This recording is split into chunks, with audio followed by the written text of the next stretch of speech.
Tudo certo com vocês? Primeira semana do ano? Tudo tranquilo? Eu tô com muita saudade de Flávio, queria começar dizendo isso. Uma semana bem difícil, ele de férias, a gente sofrendo aqui, mas graças a Deus, para mim e para ele nem tanto, as férias já estão avançando aí. Irmãos, a gente está começando a nossa primeira série desse ano de 2023. Na semana passada nós tivemos um sermão avulso, no sentido de que ele não fazia parte de nenhuma série, mas de certa forma ele serviu um pouco de introdução para o que a gente vai conversar nas próximas semanas, que é exatamente o tema, o nome dessa série, que se chama Ser Igreja.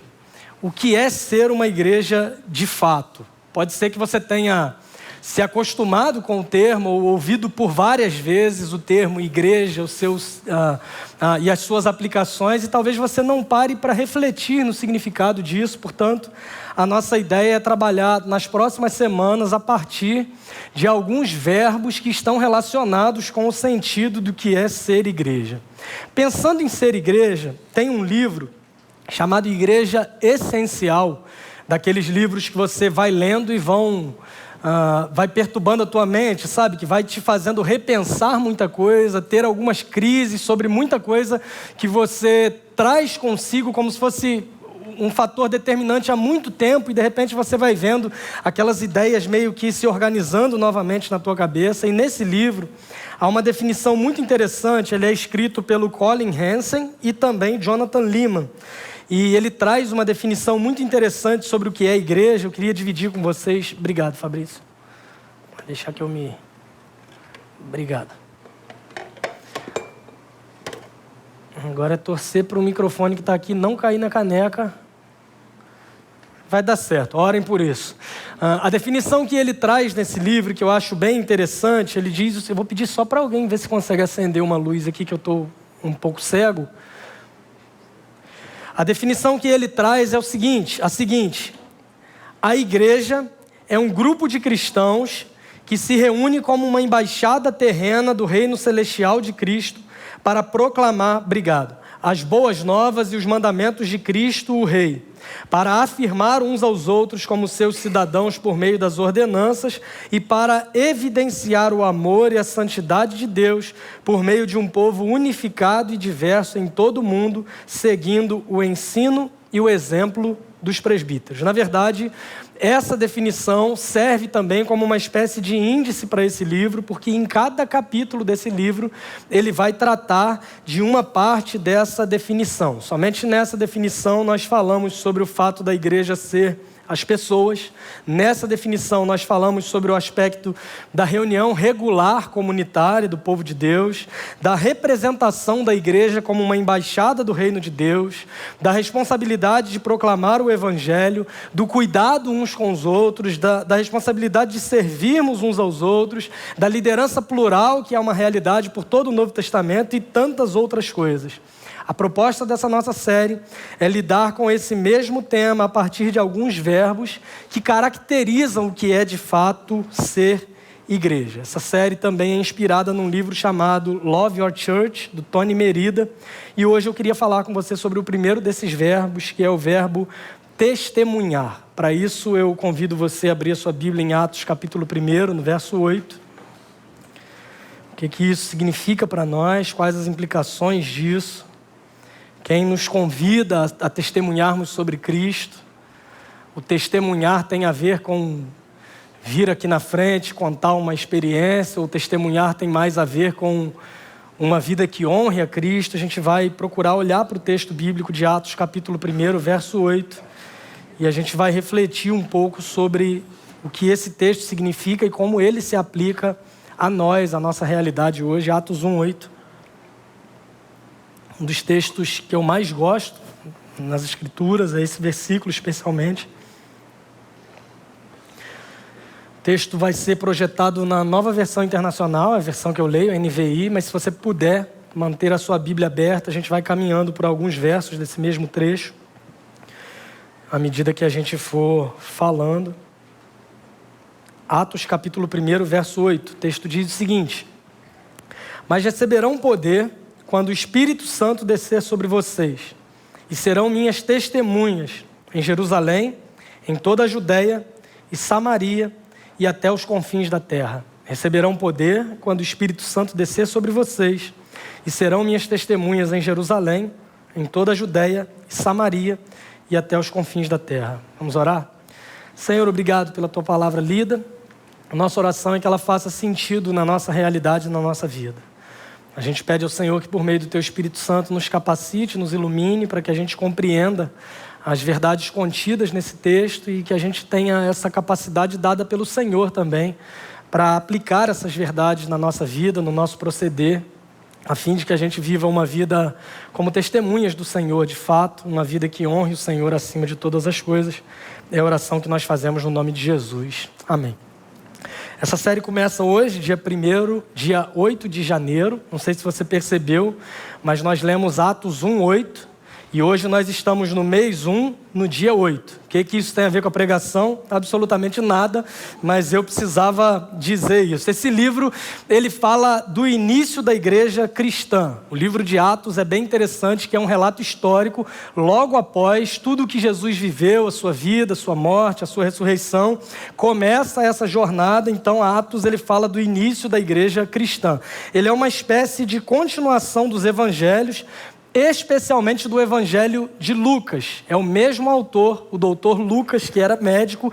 Ele escreve tanto o Evangelho de Lucas. Ele não era um dos 12 apóstolos, ele muito provavelmente é influenciado por Paulo, e ele escreve o Evangelho de Lucas, provavelmente patrocinado por um homem chamado Teófilo, é a pedido desse homem, e agora ele escreve também o livro de Atos dos Apóstolos, tanto que ele começa, por isso que eu pedi para você manter a Bíblia aberta, o capítulo 1, no primeiro verso, ele começa mencionando um livro anterior e dizendo o nome desse homem chamado Teófilo. Então, o livro de Atos, ele é, em certo sentido, uma continuação dos evangelhos, especialmente do Evangelho de Lucas.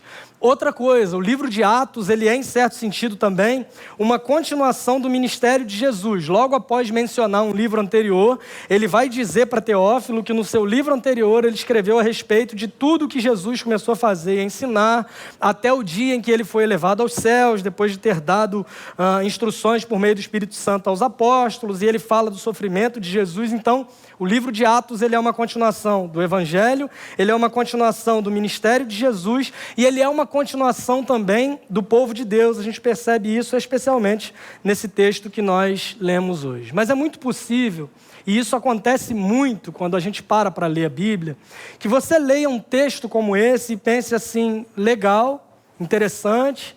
Pode ser que isso tenha alguma verdade que se aplique à minha realidade, em certo sentido, mas o que esse texto, escrito há tanto tempo, em um lugar tão diferente, tão distinto, em uma cultura totalmente diversa da cultura que nós vivemos hoje, como esse texto tem alguma conexão com a minha própria vida? O que isso tem a ver comigo? Como isso faz sentido para mim, uma vez que o contexto era outro, a vida era outra, as pessoas eram outras, a vida acontecia de modo muito diferente e isso não se aplica a mim de forma muito direta. Semana passada, nós falamos um pouco sobre a importância de nós estudarmos as Escrituras. E um estudo sério das Escrituras leva o contexto em consideração. Quando nós observamos o contexto desses escritos e desse texto que acabamos de ler, nós podemos notar algumas semelhanças com os nossos tempos, ainda que separados por uma distância histórica de aproximadamente 2000 anos. Por exemplo, esse texto que nós acabamos de ler e todo o livro de Atos, a gente vai ver uma ênfase muito forte na questão dos centros urbanos. A vida se desenvolvia ao redor e dentro das cidades. Eu não sei se você percebeu, mas esse texto lido, ele fala sobre serem testemunhas de Jesus Cristo e ele passa necessariamente por cidades e regiões. Ele vai mencionar Jerusalém, e toda a Judéia e Samaria e até os confins da terra. Se você conhece o livro de Atos, você vai perceber que à medida que a narrativa ela vai se desenvolvendo, nós vemos o evangelho sendo anunciado por cidades que são cidades importantes naquele contexto. Jerusalém, Antioquia, Alexandria, Corinto, Roma, Filipos, Atenas e tantas outras cidades. Assim como nos dias de hoje, a vida se desenvolve nas cidades.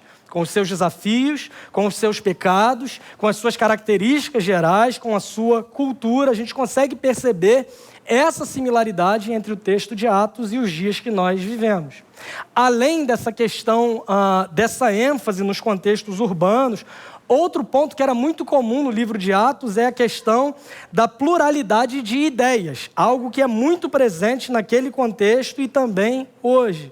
Gente pensando em coisas distintas. Você vai ver, por exemplo, em Atos 17, Paulo anunciando o evangelho na cidade de Atenas, e você vai ver ali filósofos debatendo. Gente que seguia os epicureus, os estoicos, e há outras menções também a grupos filosóficos, porque ocorria a pluralidade de ideias. Só que um ponto muito importante quando a gente olha para o livro de Atos, é que quem estava disposto a anunciar o evangelho, anunciava tão somente o evangelho. A preocupação dos apóstolos não estava relacionada com flertar com qualquer outra ideologia, mas eles estavam preocupados em apresentar somente o evangelho. É muito claro que a forma como o evangelho é apresentado, isso vai variar de acordo com o contexto. Por exemplo, em Atos 14, Paulo está anunciando o evangelho numa cidade pagã chamada Listra. E ele faz isso de uma forma totalmente diferente do que ele faz em Atos 17, na cidade de Atenas, num contexto filosófico que eu acabei de mencionar.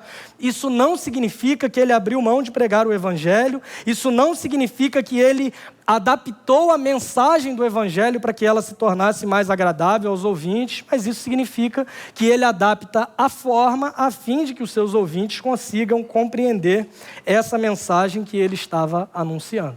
E essa é uma outra característica comum aos nossos dias, porque vivemos hoje o mesmo pluralismo ideológico. Nós temos uma variedade de ideologias, filosofias, gente tentando explicar a vida e as grandes perguntas da humanidade a partir das suas próprias ideologias. Infelizmente, temos visto muita gente querendo amenizar as verdades do evangelho para serem bem vistos ou aceitos. Infelizmente, temos visto pessoas tentando fazer o evangelho de Jesus se adaptar às suas caixas ideológicas, ou gente tentando conciliar o evangelho com ideologias que são totalmente contrárias a ele. Gente que vai aliar, por exemplo, o evangelho com o horóscopo. Eu vou seguir falando sobre isso sempre, enquanto eu olhar no Instagram e ver na bio de algumas pessoas cristão e sagitariano, eu seguirei dando esse exemplo. Eu sou uma pessoa insistente, como um bom aquariano que eu sou. Se você ainda tem isso na tua bio, tira essa semana, pelo amor de Deus. Ou me bloqueia, que vai ser bom para todo mundo. Mas falando sério, esse é um grande problema e é algo muito parecido que nós vivenciamos hoje com o contexto das pessoas daquela época. Gente tentando fazer o evangelho caber nas ideologias que lhes agradam. E por último, outra similaridade que há naquele contexto com o nosso contexto é que o evangelho produzia rejeição. Porque essa mensagem, ela naturalmente não agrada ao homem. A mensagem do evangelho tira do homem todo o senso de mérito e de protagonismo. Algumas vezes no livro de Atos, você vai ver que essa rejeição era uma apatia, gente que simplesmente ouvia, deixava para lá.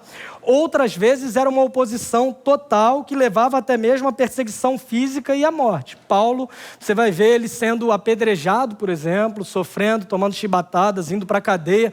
Tudo isso por causa de pregar o evangelho. Hoje, em nosso contexto, pelo menos aqui no Brasil, a perseguição ela não é tão literal assim quanto acontecia, mas é uma perseguição que existe na questão da cultura, na questão dos valores. A gente observa a cultura do cancelamento, linchamento virtual, gente tentando tolir as suas opiniões, de modo que se você apresenta o que a palavra de Deus diz, e isso é contrário aos valores bem aceitos pela sociedade, é muito provável que você sofra essa cultura do cancelamento. Percebam que olhar para o texto e tentar entender o que há por trás dele nos leva à conclusão de que o contexto de Atos capítulo 1 é diferente do nosso em certa medida, mas nem tanto. Portanto, a partir disso, a gente consegue olhar para esse texto e entender que há um chamado de Jesus para os seus ouvintes nesse texto lido, e esse mesmo chamado se aplica a nós na nossa realidade hoje. Eu queria olhar para esse verso com você a partir de algumas perguntas e a partir delas a gente tentar compreender algumas coisas interessantes. Eu não sei se você já ouviu falar em 5W2H, já ouviu falar nesse negócio?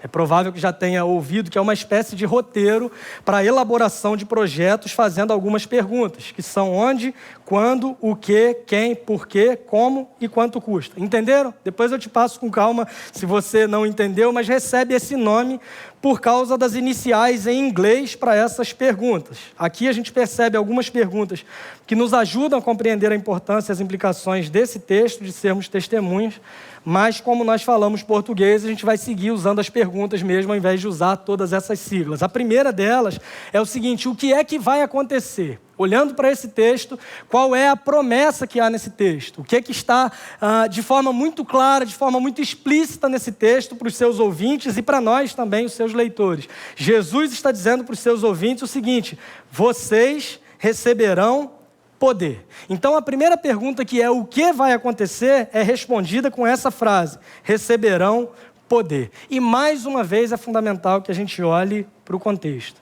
porque essa promessa de Jesus não é simplesmente ali os discípulos reunidos e eles simplesmente chegam e falam assim: o poder é de vocês. Nós estamos falando de Jesus e não do Capitão Planeta, certo? Então, qual é o contexto? Por que Jesus profere essas palavras para aqueles homens? Eles estavam extremamente preocupados.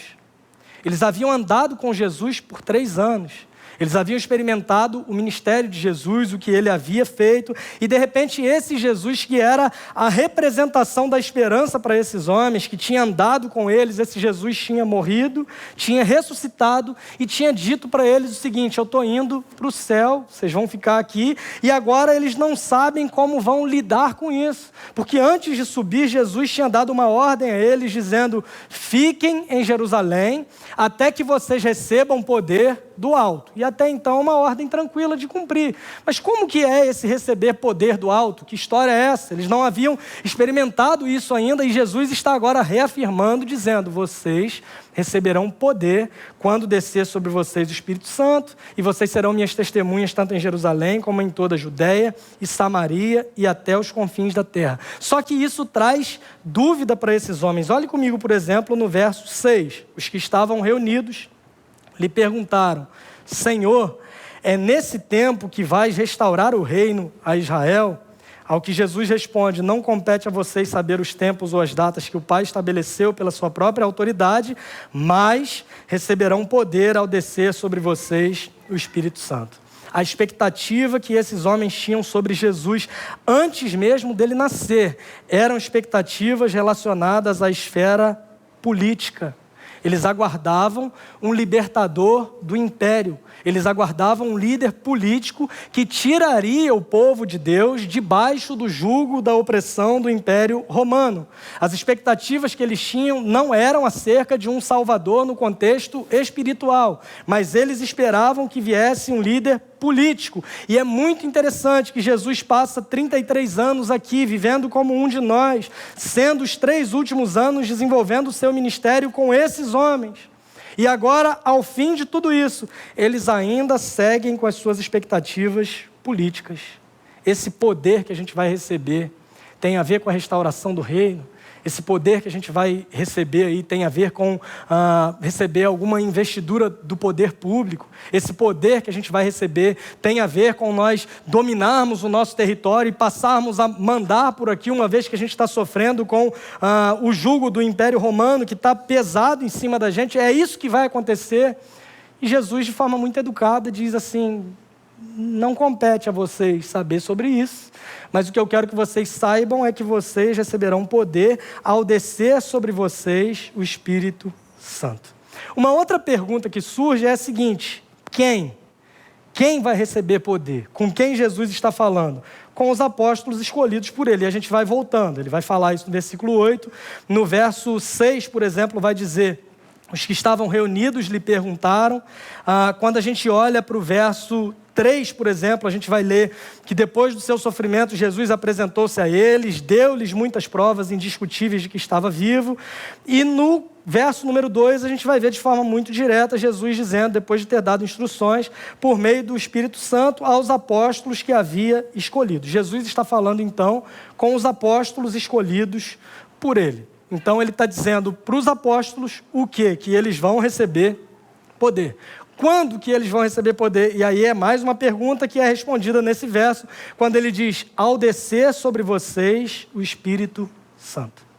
Se você conhece o livro de Atos dos Apóstolos, você vai perceber que esses homens mudaram o mundo em um intervalo de aproximadamente 30 anos, por meio do anúncio do Evangelho. Homens simples, alguns sem muita cultura formal, não havia muito conhecimento teórico. Alguns não sabiam sequer sobre as coisas mais básicas. Prova disso é que eles ainda não haviam entendido aqui sobre o que Jesus estava falando ainda. Eles estavam em dúvidas. Eles não sabiam como seria esse receber poder do Espírito Santo. Mas o que transformou esses homens a ponto de mudar homens em dúvida em homens valentes, intrépidos, plantadores de igreja, discipuladores? O que mudou nessa história? O que fez com que esses homens fossem transformados e a partir disso transformassem toda a realidade ao seu redor? Eles receberam o Espírito Santo de Deus. A promessa de Jesus se cumpriu e eles são capacitados pelo próprio Espírito Santo. Irmãos, é muito interessante nós percebermos que, embora Jesus estivesse falando no primeiro momento com os seus, não mais 12, né? A essa altura eram 11, Judas já tinha ido de arrasta para cima, como o pessoal usa agora uma gíria que eu ouvi esses dias, eu falei, cara, interessante, enfim, Judas já tinha morrido, já tinha se matado, enfim, Judas já não estava mais entre eles, e agora eram 11, Jesus está falando inicialmente com os 11, mas essa promessa, de modo misterioso, ela se estendeu a todos os que creram. Se você continua a leitura do texto de Atos, você vai ver que em Atos capítulo 2, o Espírito Santo ele vem não somente sobre os 11, mas ele vem sobre todos aqueles homens que estavam reunidos em oração. Irmãos, olhar para o Novo Testamento é sermos relembrados de que o Espírito Santo ele habita em todo o cristão. Se ser testemunha, se receber poder tem a ver com ter a presença do Espírito Santo, essa mesma tarefa, essa mesma promessa é destinada também a nós, visto que enquanto cristãos, se professamos Jesus como sendo o nosso Senhor, é um sinal de que nós recebemos o Espírito Santo. Todo cristão tem o Espírito Santo. Nós não cremos que há uma segunda bênção, um batismo num momento diferente. O apóstolo Paulo vai dizer aos Romanos, no capítulo 8, que se alguém não tem o Espírito de Cristo, essa pessoa não pertence a ele. Não há a menor possibilidade de haver um cristão que não tenha o Espírito Santo. Paulo está deixando isso muito claro, aos Romanos no capítulo 8. Nós não cremos no batismo com o Espírito Santo como sendo um segundo momento para nós, isso não faz o menor sentido. Nós cremos que todo cristão tem o Espírito Santo. Porque quem convence o homem do pecado, da justiça e do juízo, quem é? O Espírito Santo. É Ele que nos faz confessar a Cristo como sendo nosso Senhor. Que sentido que tem? O Espírito Santo vem sobre um pecador, o convence que ele é pecador, que ele estaria destinado ao juízo de Deus e que pela justiça de Cristo ele é salvo.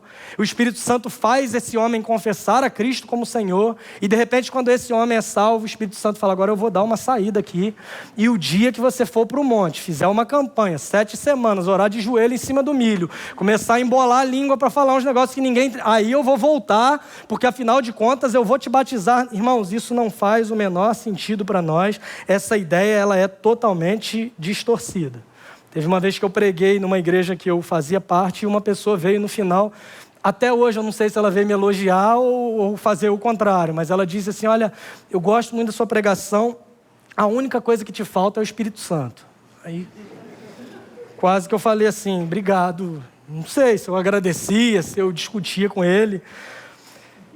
O apóstolo Paulo diz, por exemplo, porque a ideia que ele tinha de Espírito Santo é uma ideia, talvez, que ele não me via fazendo algumas coisas que ele esperava que alguém que tinha o Espírito Santo fizesse, né? Enfim, se eu desse uma sambada assim, pode ser que...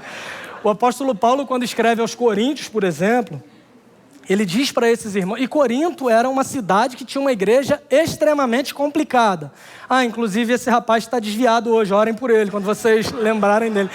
Corinto era uma cidade a minha vitória tem sabor de mel, extremamente complicada, uma cidade difícil, uma igreja difícil. E Paulo escreve para esses irmãos dizendo que o corpo de vocês é templo do Espírito Santo. Ele não faz a menor distinção entre esses cristãos, ele está dizendo que na prática todo o cristão tem o Espírito Santo. E o que é que isso muda na minha vida na prática?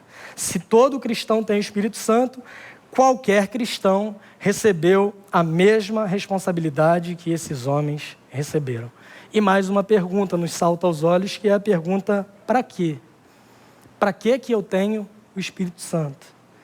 E olhando para esse texto, a gente percebe que o poder do Espírito Santo, ele vem para nos capacitar a fim de sermos testemunhas de Jesus Cristo.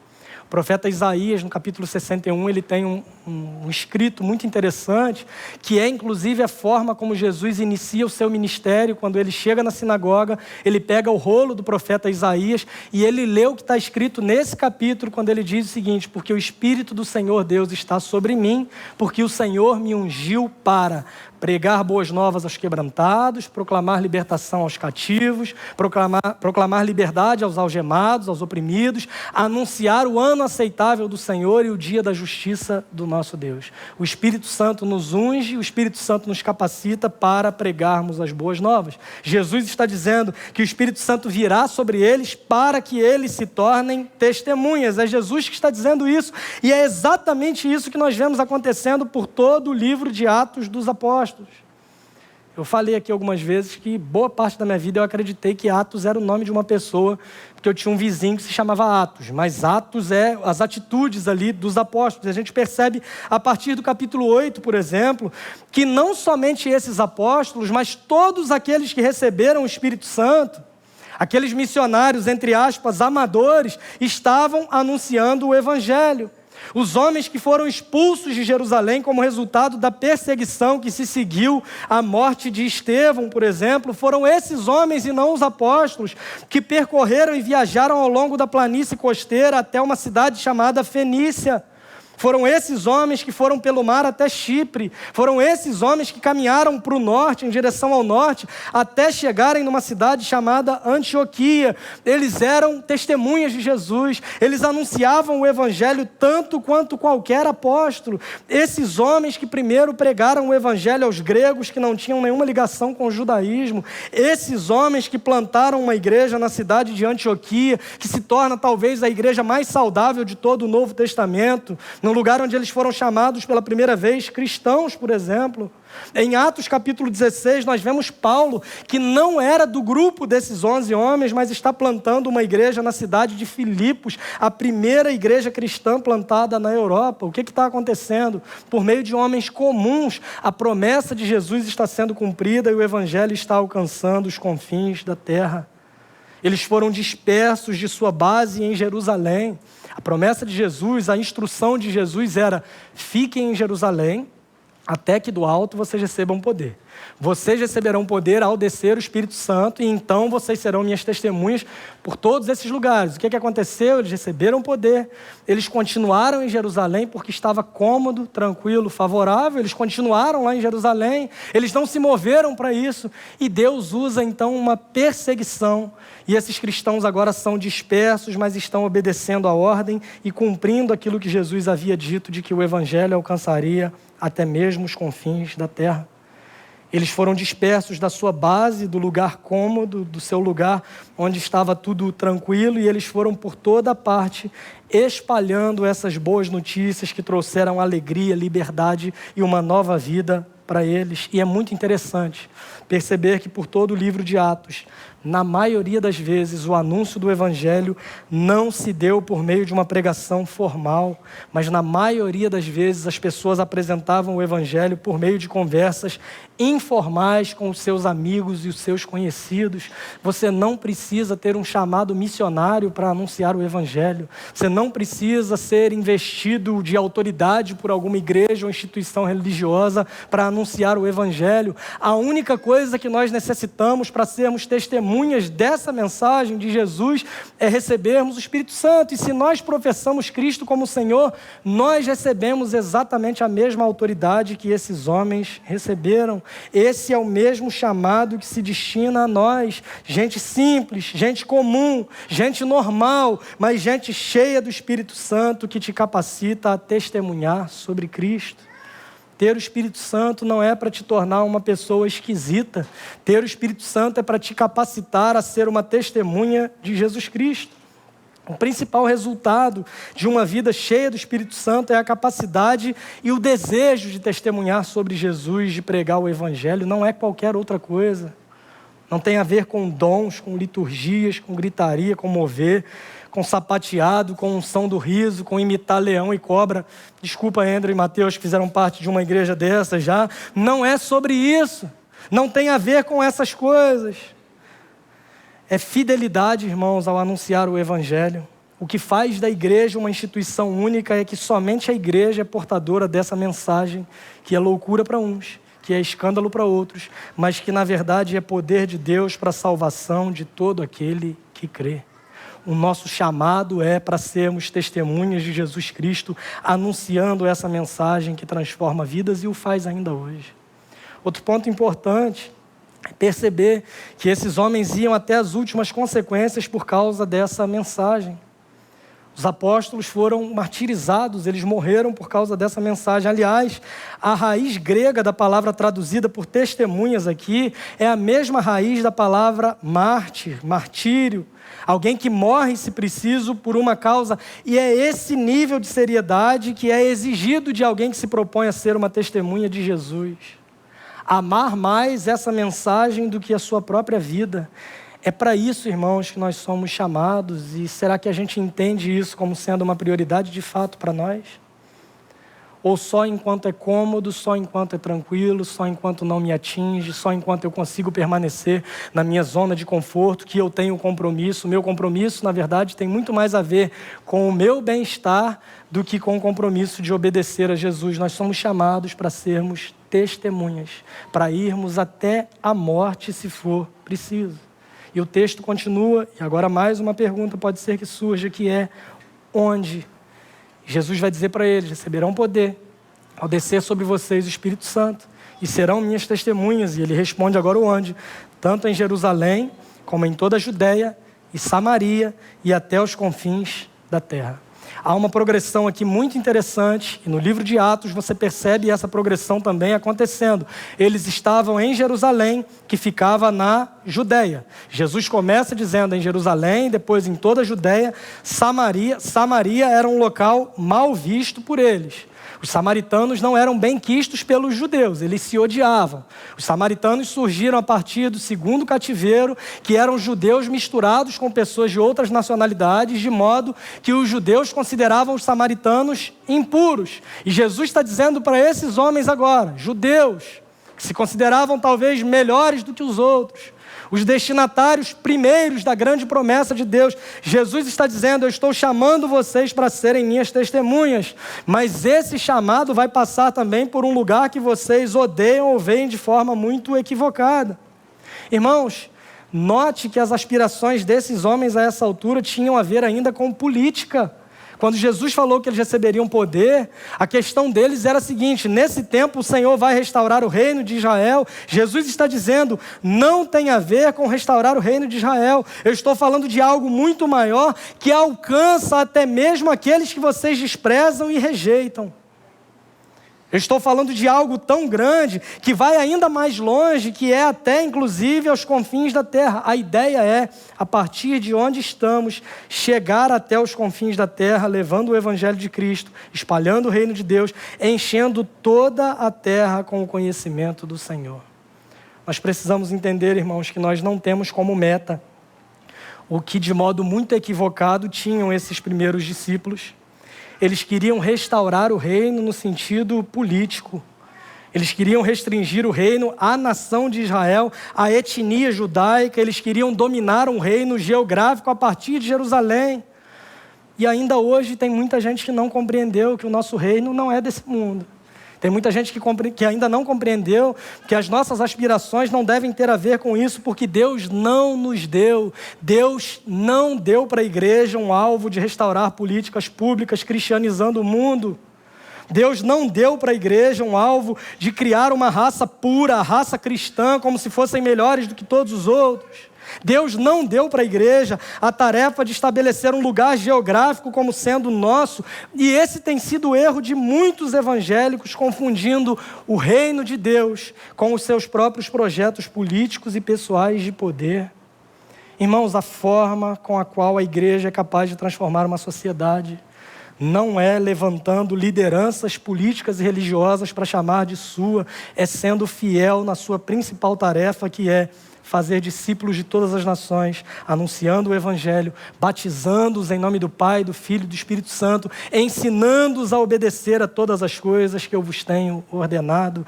A igreja precisa assumir o compromisso de ser fiel antes de querer ser influente. A gente fala muito sobre medo da perseguição, mas nós deveríamos temer muito mais a infidelidade e a idolatria. A gente não conseguiu compreender o que os discípulos não entendiam àquela altura, e depois de 2000 anos de história, tem gente ainda confundindo a missão da igreja com os seus projetos pessoais. Hashtag desabafo, hashtag indireta. Não sou de dar indireta porque eu não sou igual a certas pessoas, mas a gente parte para a conclusão com mais uma pergunta, que é como. E nesse momento eu queria apresentar algumas sugestões práticas para vocês do que nós podemos pensar a partir dessa exposição, e eu quero focar em 3 áreas que estão totalmente interligadas. A primeira delas é a devoção. Mantenha uma vida devocional.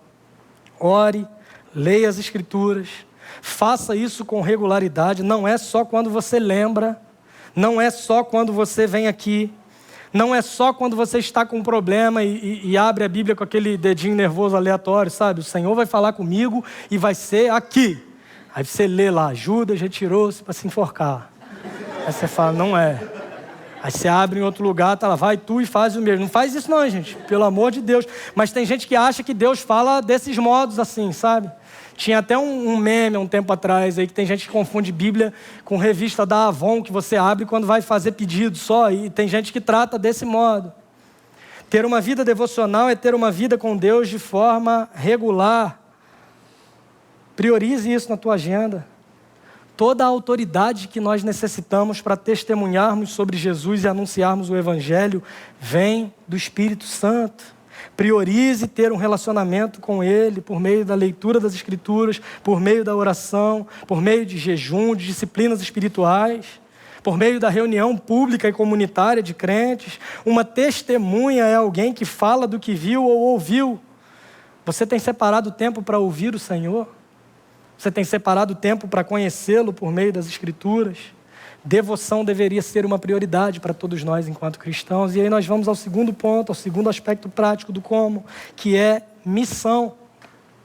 Missão não é algo opcional para um cristão. Missão não é um programa. Missão não é uma atividade, é um estilo de vida. E a missão é consequência da devoção. Como eu vou compartilhar sobre Deus se eu não tenho relacionamento com Ele? Então, tenha uma vida de devoção e isso naturalmente vai te levar a uma vida missional. Sempre que estiver orando, peça a Deus por oportunidades de compartilhar o Evangelho e não sair colonizando o mundo com as tuas preferências e opções religiosas. O Evangelho não é uma lista do que pode ou não pode fazer, mas peça a Deus por oportunidades para anunciar o Evangelho de fato. A velha boa notícia da criação, da queda, da redenção, da consumação de todas as coisas, do homem criado num estado de perfeita comunhão com Deus, que decide abandonar o Senhor e se desconecta do seu Criador, de modo que tudo que esse homem fizesse era uma tentativa inviável de se aproximar de Deus novamente. E diante dessa impossibilidade, Deus envia Jesus, que vive uma vida perfeita, cumprindo toda a justiça de Deus, morre assumindo a nossa condenação, ressuscita ao 3º dia derrotando a morte e promete que um dia voltaria para nos levar com Ele e para restaurar todas as coisas. Essa é a mensagem do Evangelho, que é anunciada a partir de uma vida de devoção que gera uma vida de missão. Missão não é algo que a gente terceiriza. Não é um negócio que a gente paga as pessoas que trabalham na igreja para fazer isso e eu faço missão contribuindo. A gente cresceu, talvez, se você cresceu na igreja, ouvindo isso, que missão você faz ou indo, ou orando, ou contribuindo. E a gente olha para o Novo Testamento e a gente vê que missões se faz indo, vírgula, orando e contribuindo. A gente não tem que escolher uma dessas áreas, mas nós somos chamados a sermos testemunhas de Jesus Cristo. Nós recebemos o Espírito Santo, que é quem nos capacita a testemunharmos em todos os lugares. E isso nos leva ao último ponto, que é relação. Nós somos chamados a fazermos discípulos, e o meio mais eficaz para evangelismo e discipulado é por meio de relacionamentos. Desenvolva como meta para a tua vida pessoal compartilhar o evangelho com teus amigos e familiares, com as pessoas próximas a você. Uma vida missional nada mais é do que mostrar Jesus para as pessoas. Uma vida missional é viver uma vida e dar um testemunho que te dê o direito de ser ouvido a fim de que você anuncie a mensagem do evangelho. É ser intencional sem ser insuportável. É ser intencional sem ser chato. É ser intencional em tudo que você faz. Desenvolva uma vida missional nos teus relacionamentos para a glória de Deus. Eu queria chamar a banda aqui à frente. E eu queria que a gente caminhasse já para o fim, pensando que esse mesmo Jesus, que chamou pessoas comuns, assim como você e eu, a serem suas testemunhas, esse mesmo Jesus segue nos chamando hoje, por meio da sua palavra, a fazermos exatamente o mesmo. Em determinada ocasião, Jesus vai dizer aos seus discípulos o seguinte: aquele que tem os meus mandamentos e os guarda, esse é o que me ama.